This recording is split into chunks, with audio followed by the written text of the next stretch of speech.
ఒక పేద బ్రాహ్మణుడి జీవితాన్ని ఒక మాయానక్క పూర్తిగా మార్చేసింది. కాని ఆ నక్క అసలెవరు? చివర్లో బయటపడే రహస్యం మిమ్మల్ని ఆశ్చర్యపరుస్తుంది. ఎప్పుడో ఒకప్పుడు ఒక చిన్న గ్రామంలో ఎంతో పేదవాడైన ఓ బ్రాహ్మణుడు తన కుటుంబంతో కలిసి జీవించేవాడు. విధి అతనిపై ఎన్నో కష్టాలు మూటినా నిజాయితీని మాత్రం ఎప్పుడూ విడిచిపెట్టలేదు. అనుకోకుండా అతని జీవితంలోకి ఒక విచిత్రమైన నక్క అల్లుడిగా వచ్చింది.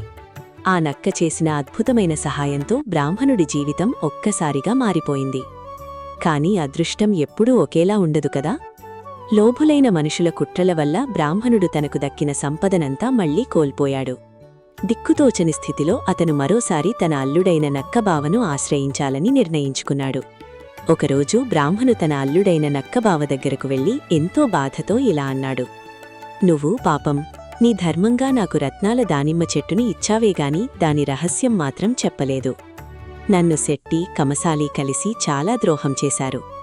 మళ్ళీ ఎప్పటిలాగే మేమంతా తిండికి అల్లాడే పరిస్థితి వచ్చింది. నీకు పుణ్యం ఉంటుంది. మాకు రత్నాలు వద్దు, కెంపులు కూడా వద్దు. మా కుటుంబానికి తిండి కొరత లేకుండా ఏదైనా చెయ్యి.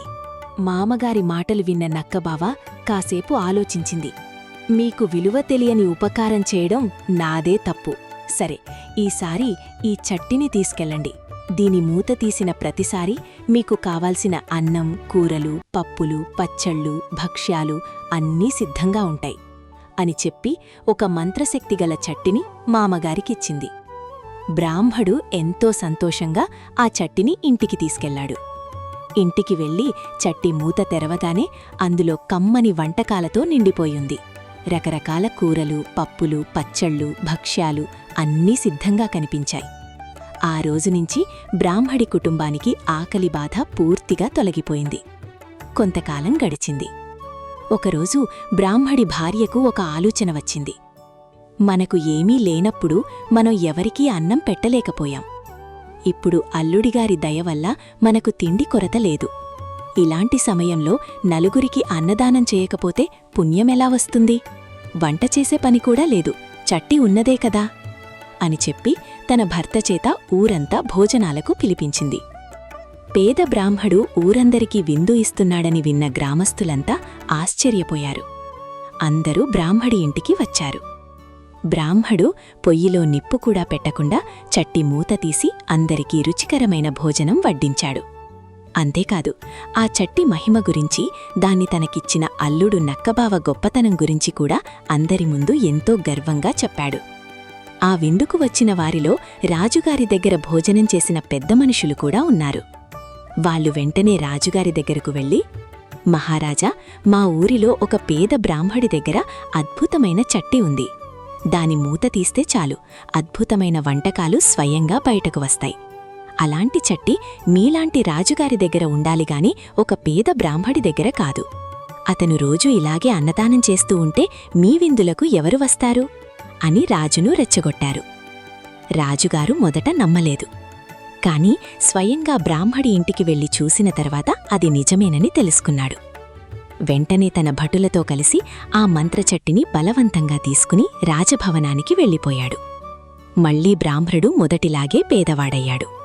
రెండో పూట తినడానికి కూడా అన్నం లేక ఇబ్బందిపడ్డాడు. ఊరంతా పిలిచి విందు చేయమన్నది నువ్వే అని భార్యను తిట్టాడు. తర్వాత భార్య మాట విన్నది నేనే అని తనను తానే నిందించుకున్నాడు.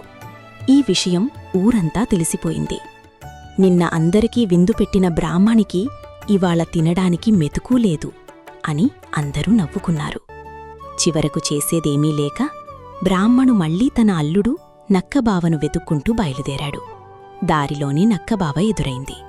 మామగారి కథంతా విన్న నక్కబావ నవ్వుతూ, మామగారు, మీలాంటి అమాయక బ్రాహ్మణుడిని నేనెక్కడా చూడలేదు. మీకు తిండి కొరత లేకపోతే నిశ్శబ్దంగా జీవించాల్సింది. కాని అందరినీ పిలిచి గొప్పలు చెప్పుకోవడం వల్లే ఈ పరిస్థితి వచ్చింది. సరే, జరిగినది జరిగిపోయింది అని చెప్పి మరో చట్టిని తీసుకొచ్చింది. ఈసారి ఈ చట్టిలో తాడు, కర్ర ఉన్నాయి. మూత తీసిన వెంటనే అవి బయటకు వచ్చి మీరు చెప్పిన వారిని కట్టేసి బాగా కొడతాయి. మీకు అన్యాయం చేసిన వాళ్లందరికీ దీనితో శిక్ష వేయండి అని చెప్పింది. బ్రాహ్మడు ఆ చట్టిని భుజాన వేసుకుని ఇంటికి బయలుదేరాడు. దారిలో ఎదురైన ప్రతి ఒక్కరితో ఒక చట్టి పోతే ఇంకో చట్టి వచ్చింది అని ఆనందంగా చెప్పుకుంటూ వెళ్ళాడు.